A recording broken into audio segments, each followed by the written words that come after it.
नमस्कार प्यारे विद्यार्थियों।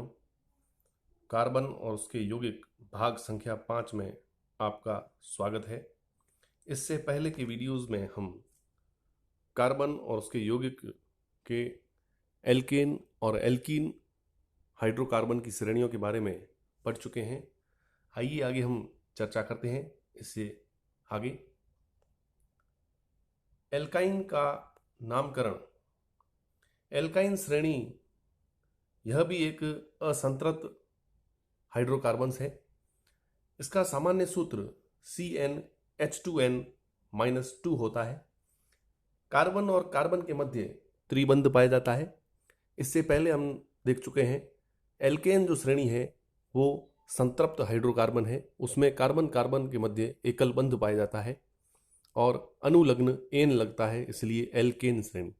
इसी प्रकार से एल्कीन श्रेणी में कार्बन कार्बन के मध्य द्विबंध है और ईन अनुलग्न लगता है।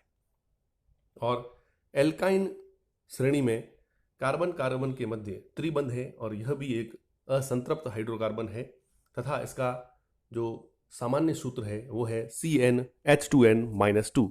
इसका मतलब यह है कि जितने भी कार्बन परमाणु हम ले रहे हैं उसके दुगने हाइड्रोजन उसमें से 2 घटा दें तो उतनी संख्या हम कह सकते हैं हाइड्रोजन की।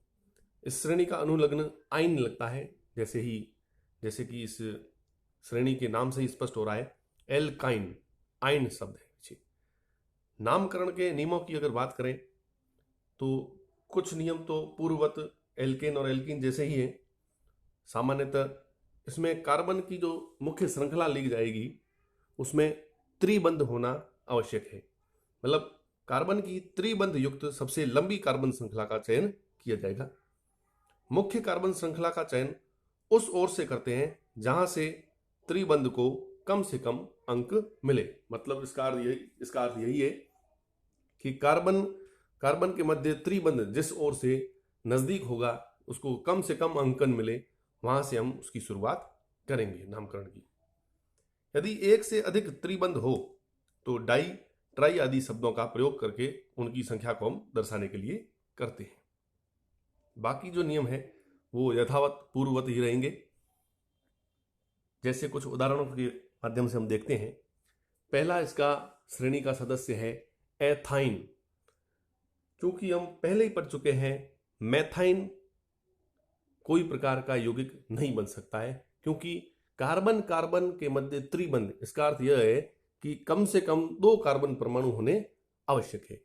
जब 2 कार्बन परमाणु होंगे तब उसके लिए पूर्व लग्न जो लगेगा वो शब्द होगा कार्बन की संख्या के आधार पर एथ, और कार्बन कार्बन के मध्य त्रिबंध है इसलिए इसको कहेंगे हम एथ प्लस आइन, एथाइन।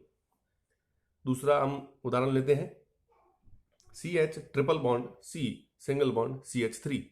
मतलब 3 कार्बन है और 3 कार्बन के लिए शब्द पहले वाले वीडियोस को आप गौर से देखें उनको और उसको अधिगम करने का प्रयास करें। उसमें हमने बताया है कि कार्बन की संख्या यदि 3 है तो प्रोप शब्द आता है और प्रोप प्लस आइन प्रोपाइन।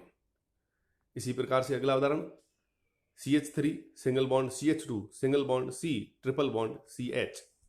इसका अर्थ यही है कि कार्बन कार्बन के मध्य त्रिबंध है, वहां से एक तो कार्बन श्रृंखला जो है वहां से शुरू की जाएगी, अंकन वहां से दिया जाएगा। इसलिए 1 नंबर कार्बन जो है वो है कार्बन और कार्बन के मध्य जहां पर त्रिबंध लगाया हुआ है। अतः 4 कार्बन है तो ब्यूट शब्द आएगा और त्रिबंध है तो आइन शब्द आएगा ब्यूटाइन। अब 1 नंबर कार्बन पर त्रिबंध है इसलिए नाम होगा 1-ब्यूटाइन, 1-ब्यूटाइन। इसके अगले उदाहरण को गौर से देखें। इसमें त्रिबंध आगे सरक गया है, मतलब बीच में आ गया है 2 कार्बन के, तो कहीं से भी हम अंकन करेंगे तो 2 नंबर कार्बन पर ही त्रिबंध आएगा, 2 और 3 के बीच में। जैसा कि CH3 single bond C triple bond C CH3। चौथे उदाहरण को गौर से देखें, उसमें लिखा हुआ है तो 2 कार्बन के मध्य है यानी दूसरे और तीसरे के मध्य यानी दूसरे के बाद है, इसलिए हम 2-ब्यूटाइन। 4 कार्बन है इसलिए ब्यूट, त्रिबंध है तो आइन, और 2 नंबर कार्बन पर त्रिबंध है इसलिए 2-ब्यूटाइन। 5वां उदाहरण देखते हैं गौर से। CH3 सिंगल बॉन्ड CH नीचे एक प्रतिस्थापी CH3 जिसको गोल घेरे में लिखा हुआ है वो मैथिल समूह है, और आगे लिखा है C triple bond C single bond CH3। अब इसमें अंकन वहां से करेंगे जहां से एक तो त्रिबंध को कम से कम अंक कार्बन को मिले, जहां पर त्रिबंध पहले आए, इसका अर्थ है। फिर इसमें ध्यान ये रखना है कि हम ऐसी श्रृंखला का चयन करें जिसमें अगर यदि प्रतिस्थापी कोई समूह छूटता है तो लंबी कार्बन श्रृंखला को लेना है सबसे। एक तो 1 2 3 4 5 कुल कार्बन है 5, तो 5 के लिए शब्द आएगा पेंट। त्रिबंध है तो आइन, तो पेंटाइन तो हो गया। 2 नंबर पर कार्बन पे त्रिबंध लगा है, 2 पेंटाइन। और 4 नंबर कार्बन पे एक प्रतिस्थापी CH3 यानी कि मैथिल समूह लगा हुआ है, तो इसका नामकरण होगा 4-मेथिल-2-पेंटाइन, पेंटाइन, 4-मेथिल-2-पेंटाइन। पुनः एक बार इसको गौर से देखें। 5 कार्बन इसलिए पेंट, त्रिबंध आइन, 2 नंबर कार्बन पर त्रिबंध तो 2 पेंटाइन, 4 नंबर कार्बन पर एक मैथिल प्रतिस्थापी लगाया गया है इसलिए 4-मेथिल-2-पेंटाइन। इसको पुनः बार बार इस उदाहरणों को आप करने का प्रयास करें तो आपको जल्दी से जल्दी समझ में आएगा। अगला उदाहरण लेते हैं। CH triple bond C single bond CH2 single bond CH2 और एक नीचे क्लोरीन को जोड़ा गया है। मुख्य कार्बन श्रृंखला जिसमें त्रिबंध को कम से कम अंकन मिले, वहां से कार्बन को काउंटिंग करनी है, अंकन देना है। तो कार्बन कार्बन के मध्य जहां पर त्रिबंध है वहां से शुरू करेंगे। 4 कार्बन इसलिए ब्यूट, एक त्रिबंध तो आइन, पहले नंबर कार्बन पर त्रिबंध इसलिए 1 ब्यूटाइन। यहां तक समझ में आ गया, कोई दिक्कत नहीं। 4 नंबर कार्बन जो श्रृंखला में है वहां पर एक क्लोरीन प्रतिस्थापी लगाया गया है। हमने पहले के वीडियोस में देखा था क्लोरो, फ्लोरो, ब्रोमो, नाइट्रो, आयोडो, इन सब को प्रतिस्थापियों को हम पूर्व लग्न के रूप में लिखते हैं।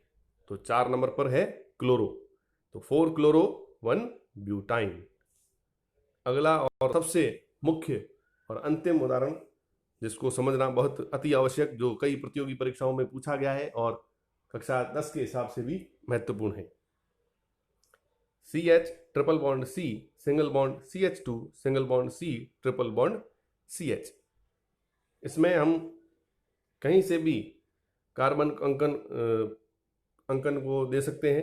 नामकरण में 1 नंबर कार्बन के पास में और 2 नंबर कार्बन के बीच में भी त्रिबंध है, 4 और 5 के बीच में भी त्रिबंध है। तो हमने जो नियमावली पढ़ी इसकी, उसमें हमने गौर से देखा कि अगर त्रिबंध 1 से ज्यादा है तो डाई या ट्राई शब्द देते हैं। तो 1 नंबर कार्बन और 4 नंबर कार्बन पे है ट्रिपल, तो 1,4 पेंटा, क्योंकि 5 कार्बन है, डाई यानी कि 2 त्रिबंध, आइन, तो 1,4 पेंटा डाई आइन।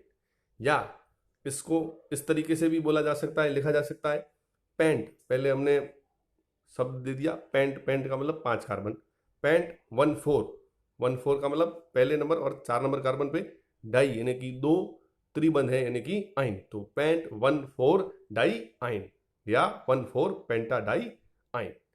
इन सभी उदाहरणों को कॉपी में राइट डाउन करके आप उसको बार बार पढ़ने का और उसको करने का प्रयास करें। आगे हम फिर अगले वीडियो में इससे अच्छी जानकारी और लाएंगे। तब तक के लिए धन्यवाद। जय हिंद, जय भारत।